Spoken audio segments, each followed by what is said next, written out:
second year, presenting Pediatric Case Conference today. I know I was following Raul. He's got like so much energy and gets you hyped up. So my solution is to throw candy at you to keep that going. If I see you sleeping, I might throw it at you as well. Or for right answers. Alright, so I want to thank Dr. Sujani, Khan, Malloy, and Shavana for their input. I know we usually start with a little outline. It's a case conference, and I want to leave some intrigue in. There's going to be a case. There's going to be discussion.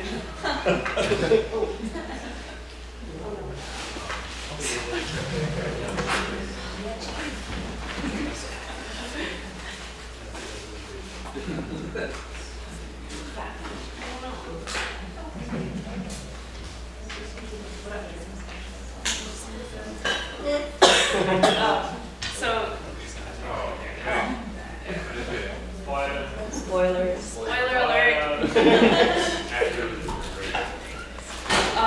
Yeah, so no spoiler alerts there. Anyone know about it? Oh my god! Alright, so we'll start with our case. We have a 12-year-old boy. He's brought in by EMS for altered mental status. All we know is that he'd been complaining of a headache a little bit earlier.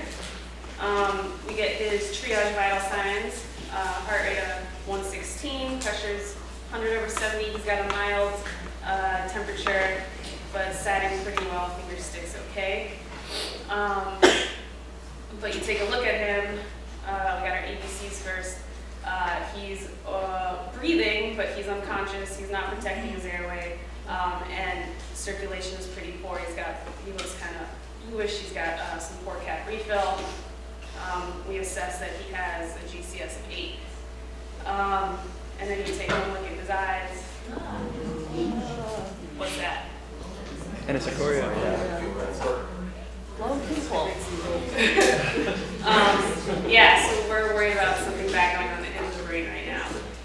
So what's the next thing we want to do? Pretty quickly. Intubate. Sorry.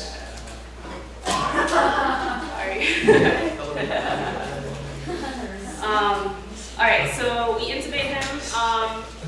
His vitals are still fairly stable, so the next thing we're going to do is get him over to get a head CT quickly. Anyone see anything or want to comment on the head CT? Not really blood. I know it kind of looks like that, but what I was going for is what? Yeah, so shift, we have loss of the ventricles, we don't see ventricles, we have effacement of the soul side. So this is consistent with cerebral edema.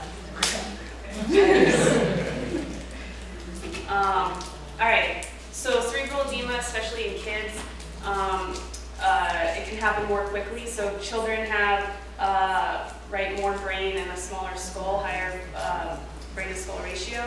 You know, as we get older, our brains kind of shrink, we atrophy, there's more room for things to happen, but there's less buffer in children. So as the volume expands in the brain, and the pressure will continue to rise exponentially once the buffer is gone. And so there's two kind of effects of this. One is mechanical, which is herniation, right? Nowhere to go. It comes out of the brainstem. And the other is vascular. So with the increasing pressure, it's going to be difficult to get enough cerebral blood flow, and you're going to get ischemia. So in our patient, when we saw his what his eyes looked like, anyone want to guess the number of what might be going on in his brain? Which of these herniating signs? One. Okay. Good. And that's called uncle herniation. You guys know what that is? Uncle. Yeah. Sorry. That's what I think of. All right, and then just quickly, what are some other things that we want to do? That just general management of cerebral edema. Just shout out some things. Okay, we're going to talk about that. Maybe, maybe not. Elevate head. Good. Yes.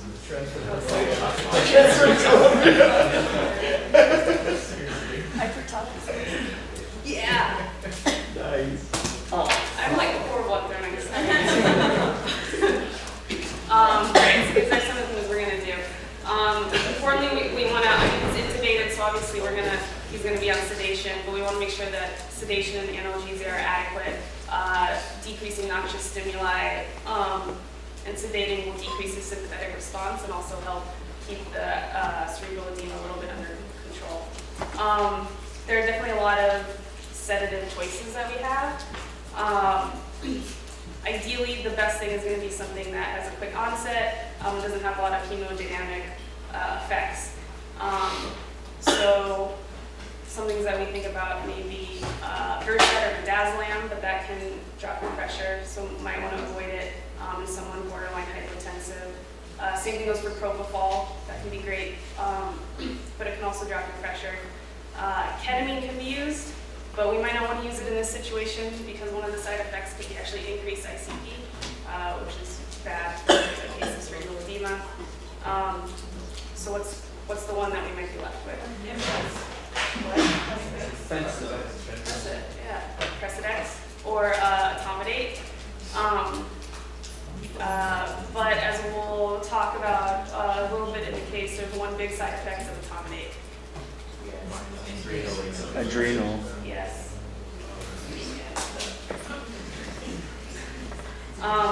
And so some of the other things that we can do are hyperosmolar therapy, which I'll talk about, neuromuscular blockade, maybe hyperventilation, and of course, lastly, we can just go straight to neurosurgery or drain. So with hyperosmolar therapy, generally the two things that we go to classically, it's Mannitol. That's what's been used kind of throughout history. It's an osmotic diuretic. It decreases blood viscosity. But some of the big problems with it are that it's such a great osmotic diuretic that it can dehydrate you and cause hypotension. And it's also excreted unchanged renally, so it can cause renal failure in ATN. So for a case like this, where he's already maybe a little bit on the hypotensive border, you might want to stay away from it. So our other choice is 3% saline, hypertonic saline. This has a rapid effect, much less effective hypotension compared to Mannitol. The theoretical downsides are that it could raise your sodium enough to maybe cause demyelinosis. It can cause thrombophlebitis. There's no great studies out there that show clear superiority of one over the other, but the trend is towards hypertonic saline, and that's what's being used more and more, especially in the pediatric emergency departments and pediatric critical care. And the 2012 guidelines recommend that over Mannitol for pediatric patients. So our dosing for hypertonic saline, again, there's not a lot of great literature out there for it. And so the things that I've read, anywhere from 3 to 6 to even 10 mLs per kg, given over 15 minutes. You can give it quickly over like as a push, but that can cause thrombophlebitis. So just be careful of that. So hypertonic saline is 513 milliequivalents per liter, which is obviously more than, how much is 9.9%?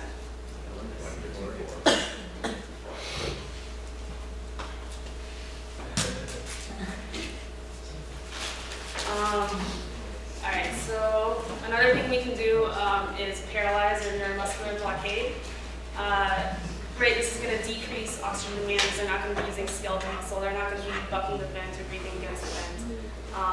No Valsalva, so that's great for controlling some of the ICP, but you have to be very careful with that. Right, if you're paralyzed but the sedation is not great, you have to be really on top of the sedation or else it'll cause a lot of stress to someone who can't move but is kind of awake and in a lot of pain. And so I know Ridvik and some of the people mentioned hyperventilation. So yes and no, but a little bit more no based on the literature. So hyperventilation works right by decrease. So you're blowing off all your CO2, you become hypocapnic. This is going to cause cerebral constriction, which is great for decreasing cerebral edema because you're going to have less blood flow. But the problem is you're decreasing cerebral blood flow, and especially within 48 hours after injury to the brain or some trauma to the brain, that's when you're going to need more blood flow, and there's going to be more vascular need. So it's not recommended.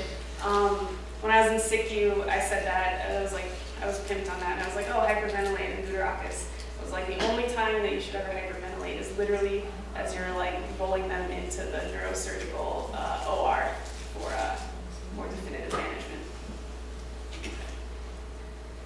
All right, so let's reassess our patient. We had a boy come in, 12 years old. He had a fever, headache, and altered mental status. We saw immediately that he had cerebral edema and herniation. Oops. That was good. So top of our what's the first thing we want to think about with a thing like that? We kind of just talked about it. Infective Meningo-Encephalitis. Oh, you're so smart, Dr. Boomer. I'm such a bad... right, so that's the first thing we're going to think about. And how do we diagnose that? You guys want to do an LP on this guy? No. Why not? Uncle Buck's gonna come back. I think it's funny because he's like holding he almost like he could do a Burkle on you. Alright, so let's talk a little bit about meningo-encephalitis. This is infection of the CSF and the meninges, but also extending into the brain and parenchyma. So you're going to have the symptoms of fever, headache, neck stiffness, and meningismus, but you'll also probably have some mental status changes. You could have seizures, anything that's infecting the brain as well. By and large, the most common causes, especially in children, are viruses, 20 times more common than bacteria. Enterovirus is the most common in kids, especially Coxsackie, but the herpes family, especially HSV, something to think about in West Nile. For bacteria in a 12-year-old kid, we're going to think about strep pneumo and Neisseria meningitidis, not so much H flu. But this is Pete's conference, so let's say the kid was 2 weeks old. What are we going to think about? I don't know. Sorry. I heard listeria was. Sure. It's to my virtuals over there. And E. coli as well, right? All right, so what antimicrobials, I kind of just talked about this, but great review. What are you going to get on board right away? Yes. All of those. All right, so for our kid, let's say this is what I chose to give him in my virtual world. So ceftriaxone is going to cover for Neisseria and in most cases of strep pneumo. Vancomycins can cover some resistant cases of strep pneumo, but also hit your gram-positive, your MRSA, and then acyclovir is going to cover your herpes. And so the ceftriaxone doses in adults, right, we give 1 gram for regular infections, 2 grams for meningitis, and in kids, what I came across was the dose is 50 normal for ceftriaxone, 50 mgs per kg for normal infections, and then you want to up it to 75. Is that correct? Am I getting that? 100? Okay. I read a couple different things. Okay. Sorry. That's wrong. All right, so now our labs come back on our patient. Nothing too crazy, right? He has a lactate of 2.8, which we might expect. He doesn't have a raging white count. The only thing that kind of stands out, anyone? It's kind of subtle. But yeah, he's got a little bit of hyponatremia, 129. So to reassess again. So we have our patient. He got antibiotics, he's been getting fluids, he's intubated, and his pressure now drops to 80/40. He's gotten enough fluid, so what we start thinking about now is starting pressors. So we start some norepinephrine, let it go for a little bit, reassess a little bit later, and it hasn't budged. We're still at 80/40. You guys are thinking like, shit, what am I gonna do now, right? Maybe we can get a little more history if we have a little time, kind of figure out what might be going on. So you go talk to his family. Family says he has no medical problems, that he's been like his normal self for the most part until today. And he asks a little about family history. Mom says she has a history of Graves' disease, and the aunt has a history of type 1 diabetes. All right. And then they say, oh, we also noticed that our child has been a little bit more tan recently, which is kind of weird because it's the middle of winter. So when you go and examine him, you notice a little bit increased hyperpigmentation. All right, so I hear you're all on it. If we're gonna do a couple more labs or call the lab to add on some stuff, what do you want to check right now? Cortisol, and urine sodium is high, cortisol is low. Here's something.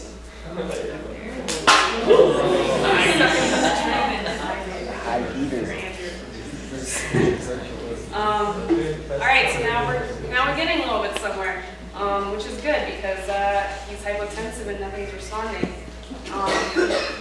So if we're thinking about adrenal insufficiency, we already got our random cortisol level. It was very low. Anything less than 18 in a sick patient is abnormal, and in a well patient, anything less than 10.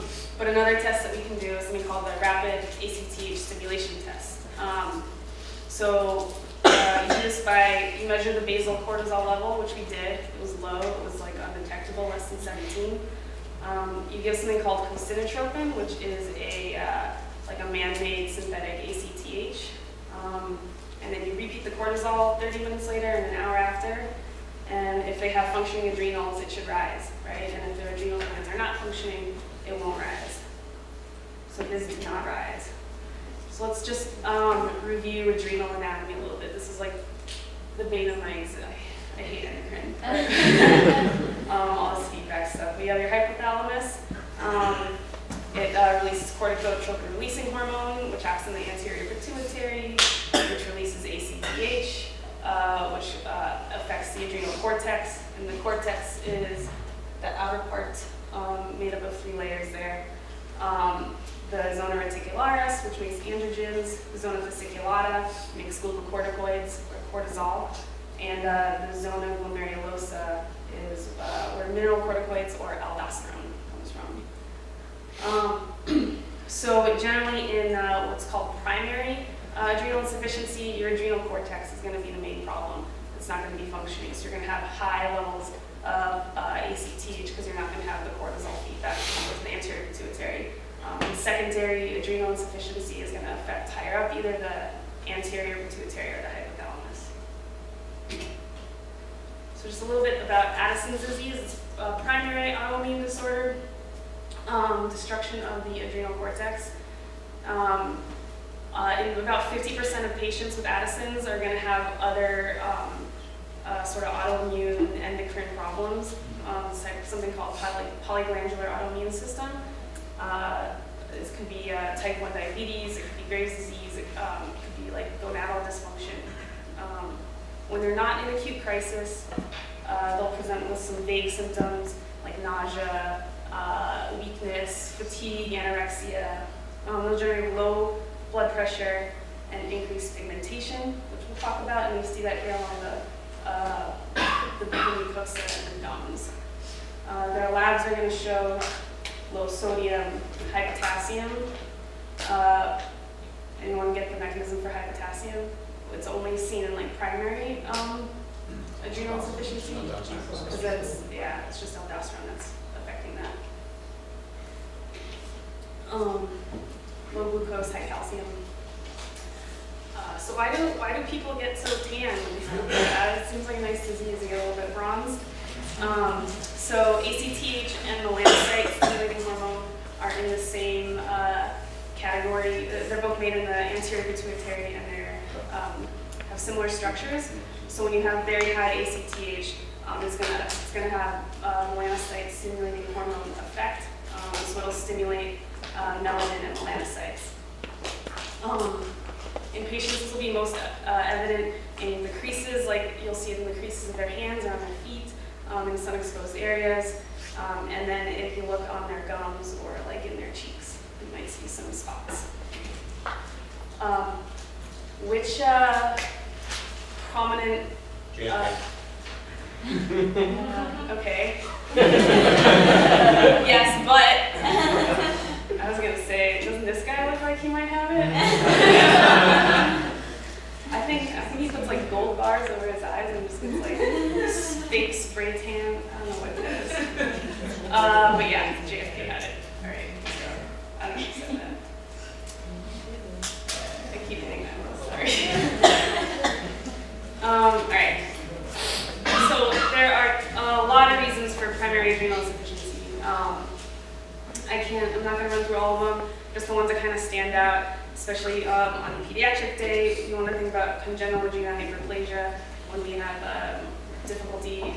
There's a defect in the enzyme pathway in the adrenal glands. This will usually present within the first few weeks of life with salt wasting and severe hypertension will be a sick baby. Addison's disease, also known as autoimmune adrenalitis.